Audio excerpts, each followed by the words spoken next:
On behalf of the Kenya Women Parliamentarian Association, we would like to read a statement concerning the tragic death of Rebecca Cheptegei. It is with immense sorrow that we have learned of the tragic death of Rebecca Cheptegei, who recently participated in the 2024 Paris Olympics less than a month ago. She was a brilliant athlete, a mother, and a beloved daughter. Rebecca Cheptegei was more than a champion runner. She was a source of inspiration for many young girls, not only in Uganda and Kenya, but throughout East Africa. Her accomplishments, including her participation in the Paris Olympics and winning gold at the World Mountain and Trail Running Championships, stood as a symbol of what hard work, dedication, and resilience can achieve. She showed us what it means to rise above challenges. This heinous act follows a worrying pattern of violence against female athletes in Kenya and East Africa.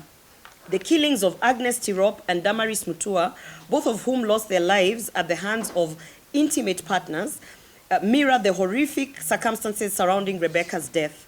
These repeated tragedies make it painfully clear that we are failing to protect our women, and this failure must stop.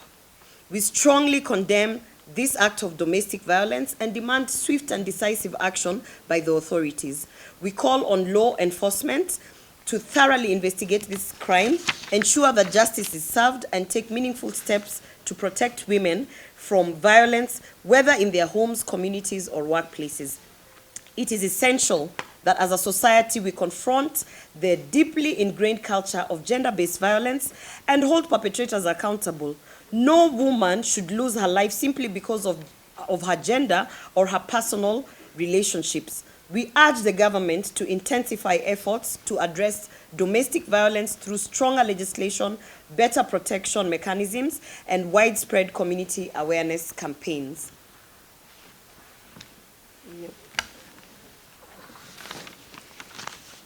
Yeah, our condolences goes to Rebecca's family, especially the children and her father, who have been left to mourn the loss of a daughter in the most heartfelt of circumstances.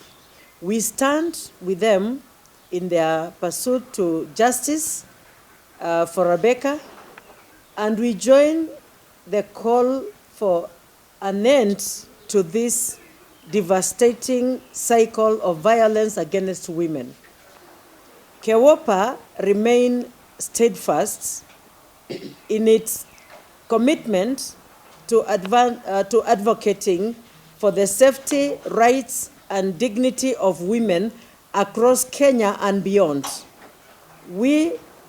As we continue to uphold the do no harm principle, we will not tire in our mandate to legislate and oversight for laws and policies that address the root cause of gender-based violence, ensuring that no more women are lost to this senseless brutality.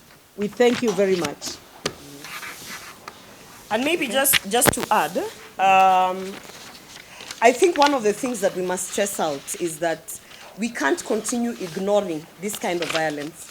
We can literally make a list of so many athletes, particularly women, who have been killed because of intimate partner violence. I want to call upon the Ministry of Interior, and I've had this conversation within Parliament and the Ministry of Gender.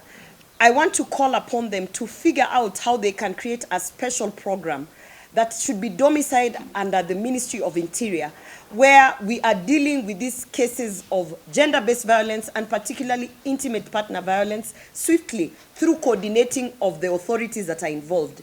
You will find that women are reporting cases in the police station, but the process from the point of reporting to any, maybe even just convictions or even arresting the perpetrators, it is tiresome, it is bureaucratic, and there are so many roadblocks. It is actually time that we are intentional about dealing with the issue of gender-based violence. And my rallying call is literally to the Minister Kithure Kindiki, because he has an opportunity right here to deal with it under a special program. Because women of this country cannot continue being ignored. You know, how many athletes till today do we know of whose cases are still pending in court, 6, 7, even 10 years later? Yet we know the perpetrators, they are walking around with cash bills, nothing is being done. And these courts that we have, the gender-based courts that we have called upon the Chief Justice to ensure that we have a timeline also. The same way that the small claims courts have a timeline of 6 months. Why can't we also institute that we have a timeline for these kind of cases? Sometimes you have cases of children who are being raped, and until when they're adults. The case will run from when the child is a minor until when the child is an adult, and the perpetrator is just walking around. So I think we need to be intentional as a government and as a community in dealing with gender-based violence so that we can stop mainstreaming and making it normal that femicide is something that is normal. I think those are it's very worrying, yeah. Yeah, I also would like to call upon the president. Women in this country are facing a lot of trouble. Being killed, being tortured, even on political arenas. Those who have not built a thick skin like me cannot face men outside there because they are intimidated, they are called names, and we need protection because as women, our daughters are there and our grandchildren are also coming up. And they need the protection that the government can give. And we need the space in every area of work. I don't see how one can just kill a person. If you are fed up with us, just leave us alone. Walk your way, don't kill us. Don't kill our daughters. Leave them alone. Let them live. They have a future. Thank you.